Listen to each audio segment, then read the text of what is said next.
Hello student, welcome to my channel. आज के इस वीडियो में हम पढ़ेंगे स्थिर वैद्युत विभव तथा धारिता, जो कि आपके फिजिक्स का एनसीईआरटी का चैप्टर 2 है। यह एक बहुत इंपॉर्टेंट जो चैप्टर है और इससे जितने भी इंपॉर्टेंट क्वेश्चन बनते हैं उसको मैं आज इस वीडियो में डिस्कस करने वाला हूं। तो स्टूडेंट, इसी तरह के जो ये आपको वीडियो को लास्ट तक देखना है। अगर वीडियो पसंद आए तो ही वीडियो को लाइक करिएगा और हमारे चैनल को सब्सक्राइब करिएगा। ठीक है स्टूडेंट, तो आइए शुरू करते हैं आज का जो इम्पोर्टेंट टॉपिक है। तो वैद्युत विभव का मात्रक है, ये रहा आपके सामने। ठीक है स्टूडेंट, हमारी जो ये चैनल अपना विद्यालय है, इस पे आप लगभग जितने भी फिजिक्स के इंपॉर्टेंट क्वेश्चन है, वो लॉन्ग डेरिवेशन हो गया या लॉन्ग टाइप का क्वेश्चन हो गया या शॉर्ट टाइप के क्वेश्चन, सभी कराया जा रहा है। अगर आप भी चाहते हो कि ये चीज़ हमको मिले तो आपको चैनल को सब्सक्राइब करना पड़ेगा, साथ ही बेल आइकन के ऑल पर प्रेस करना पड़ेगा, जिससे आपकी वीडियो जो भी मैं अपलोड करूँ उसका नोटिफिकेशन सबसे पहले मिले। तो आइए पहला क्वेश्चन देख ही लेते हैं। दे रखा है कि वैद्युत विभव का मात्रक है। तो स्टूडेंट, वैद्युत विभव का मात्रक देखिए, अब मैं कहता हूँ ना कि आप रटिए मत, समझिए। अगर आप समझे रहेंगे तो ज़िंदगी भर नहीं बोलेंगे। तो V बराबर होता है W/Q। ठीक है स्टूडेंट, तो W का जो मात्रक होता है कार्य का, वो होता है जूल, और ये Q आवेश है, आवेश का मात्रक होता है कूलाम। तो आपका जो हो जाएगा V बराबर W/Q, तो जूल पर कूलाम। इसमें देखिए कौन सा मात्रक है जूल पर, पहला देख रहे जूल पर कूलाम है। ठीक है, अगर आपने जो पहला पार्ट का इंपॉर्टेंट क्वेश्चन का ये जो सीरीज है, सफलता सीरीज नहीं देखा है, तो वो आप जो ये वीडियो चल रहा है इसके लोगो AB पर क्लिक कर वीडियोज पे जाकर देख सकते हैं। ठीक है, वो कल ही अपलोड किया गया है। इसके बाद नेक्स्ट देख लेते हैं स्टूडेंट, इंपॉर्टेंट क्वेश्चन वह है कि अगर वैद्युत क्षेत्र की तीव्रता 0, ठीक है, तीव्रता वाले वैद्युत क्षेत्र में विभव V का दूरी R के सापेक्ष परिवर्तन होगा। तो देखिए स्टूडेंट, अगर वैद्युत क्षेत्र की तीव्रता जब 0 हो जाएगी तो ये जो विभव है वह R पे निर्भर ही नहीं करेगा, बिल्कुल नहीं निर्भर करेगा। तो इसका ऑप्शन नंबर जो चौथा है यहाँ पे स्टूडेंट, कि V R पर निर्भर नहीं करेगा, यही इसका क्या है, करेक्ट आंसर है। अब देखिए यहाँ पे नेक्स्ट क्वेश्चन की तरफ देख ही लेते हैं। तो ये दे रखा है कि एक समान वैद्युत क्षेत्र E में रखे वैद्युत द्विध्रुव आघूर्ण P वाले वैद्युत द्विध्रुव को 90 अंश से घुमाने में कितना कार्य करना पड़ेगा। तो इसमें हम जानते हैं सूत्र W बराबर होता है PE1 - cos थीटा। ठीक है, थीटा की वैल्यू यहाँ पे कितना दे रखा है, 90 डिग्री। तो आप इसमें पुट कर दीजिए, तो W बराबर हो जाएगा PE1 और यहाँ पे हो जाएगा cos 90 अंश। cos 90 अंश की वैल्यू आप जानते हो स्टूडेंट कितना होता है, 0 अंश। cos 90 की वैल्यू 0, तो यहाँ पे पुट कर दोगे तो आ जाएगा W बराबर PE1 - 0। अब इसका मल्टीप्लाई इसमें कर देंगे तो W बराबर हो जाएगा P और E। देखिए ऐसा आया है कहीं, यहाँ पे आया, देखिए ऑप्शन नंबर 3 क्या है आपका करेक्ट आंसर। इसके बाद नेक्स्ट क्वेश्चन देख लेते हैं स्टूडेंट। दे रखा कि निम्नलिखित में कौन धारिता का मात्रक है। तो आपको इसमें धारिता का मात्रक बताना है। तो आप जानते हैं धारिता जो होता है C बराबर होता है Q/V, जहाँ इसका V जो Q है ये इसका मात्रक कूलाम, आवेश का मात्रक कूलाम, और ये जो बोल्ट है ये बोल्ट है, तो इसका मात्रक क्या होगा, बोल्ट ही होगा, विभवांतर का मात्रक बोल्ट। तो कूलाम पर बोल्ट, तो हम देख रहे हैं कूलाम तो होगा नहीं, एम्पियर तो होगा नहीं, बोल्ट भी नहीं होगा, यहाँ पे है कूलाम पर बोल्ट है, यानी ऑप्शन नंबर जो चौथा इसका करेक्ट आंसर है। ठीक है स्टूडेंट, तो नेक्स्ट क्वेश्चन की तरफ देख ही लेते हैं। यहाँ पे रहा नेक्स्ट क्वेश्चन। ये नेक्स्ट क्वेश्चन में दे रखा कि 100 माइक्रोफैरड धारिता वाले ना संधारित्र को 10 वोल्ट तक आवेशित करने पर उसमें संचित ऊर्जा क्या होगी। ये बहुत इंपॉर्टेंट क्वेश्चन है और आपके बोर्ड एग्जाम में ज़रूर ही आता है। ठीक है, ये यहाँ पे ऑब्जेक्टिव है, कभी कभी 1 नंबर में भी दे देता है। तो हम सूत्र जानते हैं स्टूडेंट, क्या होता है, U बराबर ½ CV²। ये है किसका सूत्र, गतिज ऊर्जा का ना। ये यहाँ पे किसकी वैल्यू दे रखा है, C की वैल्यू। C बराबर कितना दे रखा है, 100 माइक्रोफैरड। यहाँ पे इसको ऐसे लिख देंगे, C बराबर 100 माइक्रोफैरड। ठीक है, माइक्रोफैरड दे रखा है, ये हो गया 100 माइक्रोफैरड। अब देखिए इसको करेंगे क्या, इस 100 को माइक्रोफैरड में दिया तो केवल फैरड में बदलने के लिए C बराबर 100 × 10⁻⁶। ठीक है, इससे क्या कर दोगे, मल्टीप्लाई कर देंगे। यहाँ पे C की जो वैल्यू इतना आ गया। अब इसके बाद और हल करने के लिए यहाँ से हम जगह ले लेते हैं कि ये जगह आपका हो गया। सी की वैल्यू निकल गई और भी की वैल्यू दिया है। भी की वैल्यू कितना दिया है? 10 वोल्ट। इसको रख लीजिए 10 वोल्ट। ये हो गया। अब सूत्र क्या लिखे? U बराबर हाफ सी भी स्क्वायर। तो U बराबर हाफ और सी की जगह पे क्या रख देना? इसको रख देना है पूरे को। ये सी की वैल्यू है तो ये हो गया 100 गुणित 10 के पावर -6 और भी का स्क्वायर इसको पुट कर दीजिए गुणित 10 का स्क्वायर। ये हो गया। अब देखिए क्या करते हैं कि इसका तो वर्ग करेंगे 10 का तो क्या हो जाएगा? 100 यानी 10 गुणित 10 बराबर कितना हो जाएगा? 100। तो ये हो गया 100। तो यहाँ से हो जाएगा 1/2 गुणित 100 गुणित 10 के पावर -6 गुणित 100। ठीक है स्टूडेंट। तो इस 100 को और इस 100 को ऐड करेंगे तो कितना? 10 के पावर 4 हो जाएगा ना। तो यहाँ देख लीजिए इसको मल्टीप्लाई करेंगे तो ये हो जाएगा 10 के पावर 4। यहाँ से हो जाएगा 1/2 U बराबर 1/2 और इसको ऐड करेंगे तो 10 के पावर हो जाएगा ये 4। यहाँ पे गुणित रहेगा, गुणित ये 10 के पावर -6 है। अब देखिए हमने बताया था कि मल्टीप्लाई में घातें क्या होती हैं? जुड़ जाती हैं। तो यहाँ से हो जाएगा 4 और ये हो जाएगा -6। ये हो गया। अब देखिए यहाँ से निकल जाएगा आपका U बराबर 1/2 गुणित 10 के पावर ये 6 से 4 गया -2। ठीक है। अब इसका मल्टीप्लाई इसमें कर देंगे आप तो आपका आ क्या जाएगा? अब कहाँ जगह है स्टूडेंट, हम बता रहे हैं आपको। यहाँ पे जैसे कि ये हो गया, इसका भाग इसमें दे देंगे 0.5 गुणित 10 के पावर -2। ये हो गया ना स्टूडेंट। 0.5 गुणित 10 के पावर -2।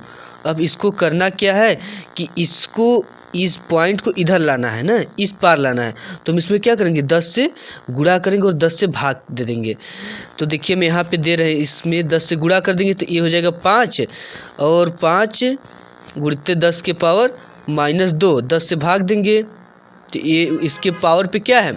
+1। तो ये ऊपर चला जाएगा तो -1 में हो जाएगा। तो ये हो जाएगा 5 गुणित और इसको ऐड कर देंगे तो 5 गुणित 10 के पावर -3 जूल। ये आपका ऑप्शन नंबर पहला क्या है? सही है। इसके बाद नेक्स्ट देखते हैं। तो दे रखा है कि वैद्युत विभव की परिभाषा दीजिए तथा इसका बीमा भी लिखिए। बहुत इंपॉर्टेंट क्वेश्चन है। तो ये इसको आपको नहीं देख रहा है, जो मैं समझा रहा हूँ उसको देख लेना है। मान लीजिए कि यह एक आवेश है, ठीक है, और इसको मान लीजिए इसके अनंत से, मान लीजिए यहाँ के बाद जो है अनंत पे एक बिंदु P है जहाँ पे परीक्षण आवेश Q0 रखा गया है। अब देखिए इस Q0 को हमें एक वैद्युत क्षेत्र ये है, ठीक है, ये आवेश है तो यहाँ पे वैद्युत क्षेत्र जनरेट होगा। वैद्युत क्षेत्र में लाने में कुछ ना कुछ क्या करना पड़ेगा? कार्य करना पड़ेगा। वो भी किसके विरुद्ध है? आकर्षण बल की विरुद्ध है। ठीक है, आकर्षण बल की विरुद्ध। इन दोनों के बीच, बिंदुओं के बीच क्या लगेगा? आकर्षण, यानी एक दूसरे से दूर हटेंगे। तो यानी वैद्युत क्षेत्र में लाने के लिए आकर्षण की विरुद्ध हमें क्या करना पड़ेगा? कार्य करना पड़ेगा। यानी तो कार्य यानी कि इनके बीच कोई ना कोई फोर्स का काम कर रहा है, तभी तो हम कार्य कर रहे हैं, यानी इसको इधर लाने के लिए। तो आप अब इससे इसका डेफिनेशन निकाल लीजिए कि अनंत पर स्थित, ठीक है, अनंत पर स्थित किसी परीक्षण आवेश को एक निश्चित बिंदु तक लाने में किया गया कार्य उन दो बिंदुओं के बीच का विभवांतर कहलाता है।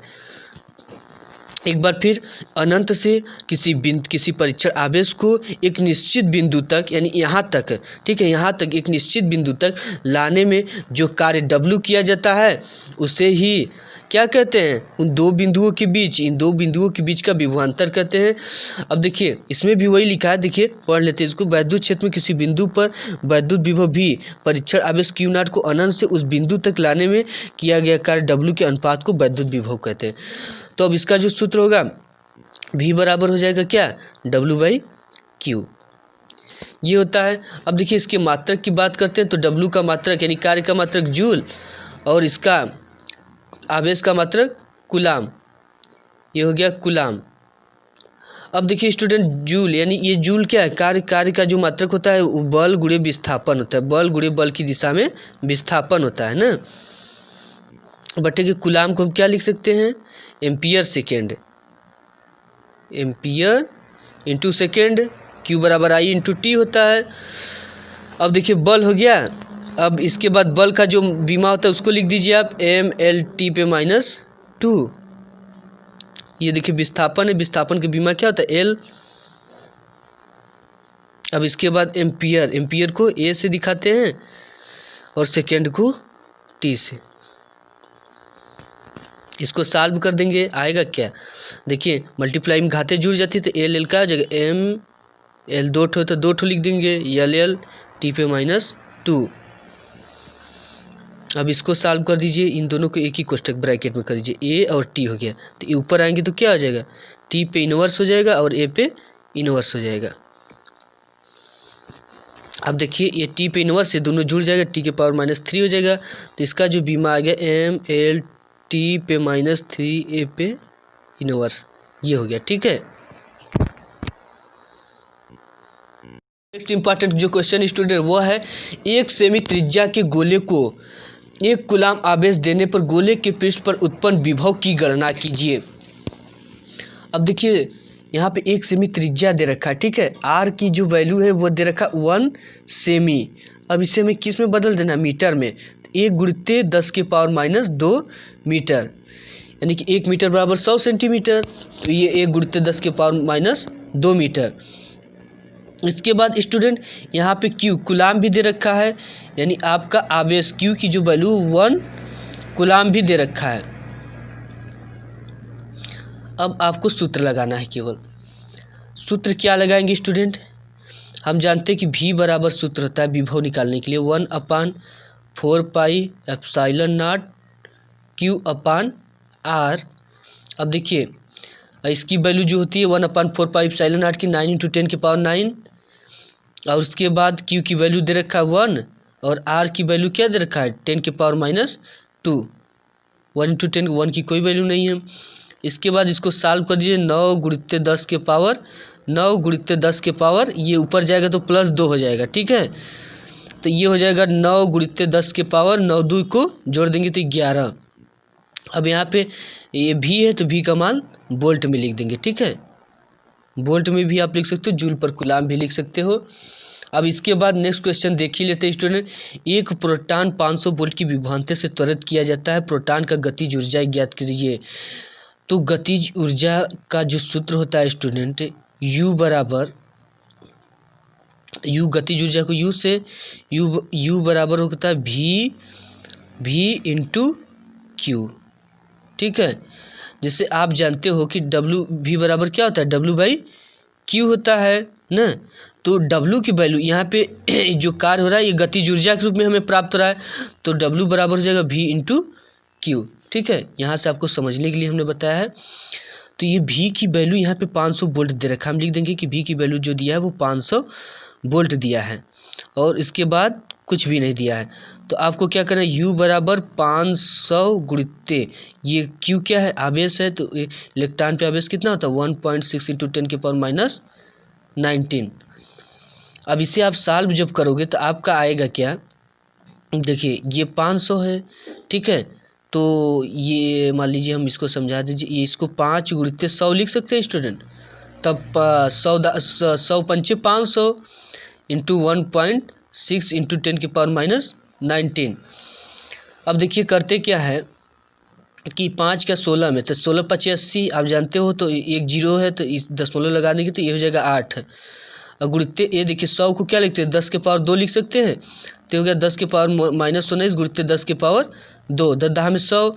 अब देखिए मल्टीप्लाई में क्या होती है, घातें जुड़ जाती है, तो इन दोनों को ऐड कर दीजिए तो आ जाएगा आपका U बराबर 8 गुणित 10 के पावर 19 में से 2 गया -17, ये हो जाएगा, ठीक है। जूल गतिज ऊर्जा जो है, जूल इसका मात्रक लिख देंगे। अब इसके बाद नेक्स्ट और इम्पॉर्टेंट क्वेश्चन देख लेते हैं स्टूडेंट कि दो बिंदुओं के बीच देखिए विभवांतर कितना देखा 50 वोल्ट। एक बिंदु से दूसरे बिंदु तक 2 गुणित 10 के पावर -5 कूलाम आवेश को ले जाने पर कितना कार्य करना पड़ेगा। यहाँ पे आपको सिंपली कार्य पूछ रहा है, तो आपको क्या नहीं, V बराबर आप जानते हो W/ होता है Q। तो यहाँ से W की जो वैल्यू होती है वो V × Q हो जाएगी। और इसके बाद दे रखा क्या है, V दे रखा है 50 वोल्ट, और यहाँ से बिंदु को कूलाम आवेश दे रखा है आपका 2 गुणित 10 के पावर 5। तो आपको सिंपली पुट कर देना है, इसमें कार्य करना पड़ेगा। तो W को निकालना है, तो W बराबर V की वैल्यू दे रखा है 50 गुणित्य Q की वैल्यू 2 गुणित्य 10 के पावर माइनस 5। तो आपका हो जाएगा W बराबर, ये हो जाएगा 5 दूना 10 यानी कि 100 गुणित्य 10 के पावर माइनस 5। अब देखिए 100 को लिख सकते हैं 10 के पावर 2 गुणित्य 10 के पावर माइनस 5। इक्वल इन दोनों को पावर क्या हो जाएंगे, मल्टीप्लाई में ऐड हो जाएगा, तो हो जाएगा 10 और 2 माइनस 5 कितना हो जाएगा, -3 जूल। अगर वीडियो पसंद आया हो तो लाइक ज़रूर कर दीजिएगा, क्योंकि इन वीडियो को बनाने में बहुत मेहनत लगता है स्टूडेंट।